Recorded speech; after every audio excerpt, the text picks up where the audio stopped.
Hey guys, real quick, I want to show you how to level up an RV bed. This is a 2022 Flagstaff and the bed is in a slide out. We really like the bed being in a slide out because it allows a lot more room moving around in the bedroom. The unfortunate thing was the head of the bed was, or felt like it was, lower than the foot of the bed. So I came up with a plan to put some strips down, lay more plywood on top of it, and bring the head up at least level, but I tried to raise it a little more than that to make the head slightly higher. Check it out. Okay, this brace is not in the correct place, but just wanted to show you. I went from nothing to 1.5 inches before the hinge, and then after the hinge, I continued it on and went to 2.25 inch rise. That should bring the head of the bed up a little, so it still be out of level, but the head will be higher, and this should make it much more comfortable. You can see here how I split the riser. You can see the 45 there on both sides. That's just to allow that bed to fold up as it should because of the storage underneath. And you can see the grooves that I have cut there in the risers. That's for cross braces. After attaching the risers, I went back, attached the cross braces, and obviously the cross braces are there for the plywood to be attached to, but also to support the additional weight of the mattress and anyone on it. This is all dry now, but this is just 1/4 inch plywood. There's some aluminum under there, and then you see where I nailed it here. I nailed into the aluminum strips underneath, and same up there. But there's nothing down here, so I just put some glue underneath those pieces, taped them down. It worked great. They're dry.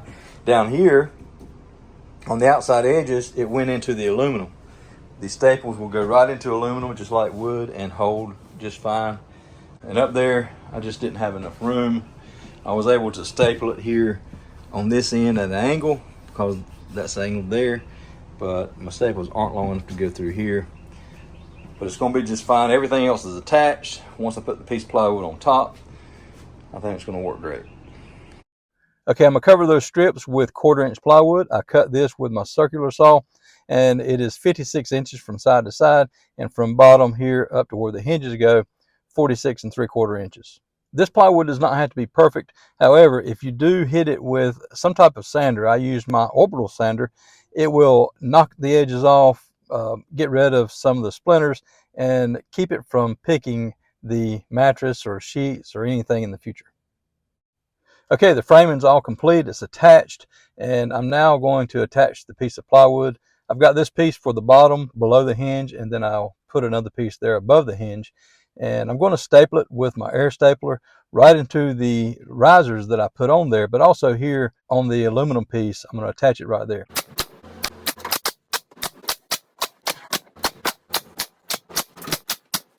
Okay, plywood's attached, it's complete, it's ready for the mattress. I want to point out, if you see the lines there, if you will mark where you're going to staple before you start stapling, you will hit your target a whole lot more and it'll go a lot smoother. So after all that, raising the head higher than the foot with all the strips and plywood, we were comfortable with it. It slept great. My wife and I both laying in bed, we could tell the foot was lower than the head. So sometimes for me, leaving well enough alone just isn't a thing, and I wanted to try to raise the head of a bed a little bit more. So I had some 2x12s at home in my shop, and I put them under the mattress right at the head of the bed, right where you would put the pillows. My wife and I both agreed that was better. Now, we both have acid reflux, so that was a help there, but it slept better. It felt better. It was more comfortable. So if you're having similar issues in your camper or RV and you want to do something to your bed to make it better, hopefully something in this video has been helpful. Thank you so much for watching. Have a great day.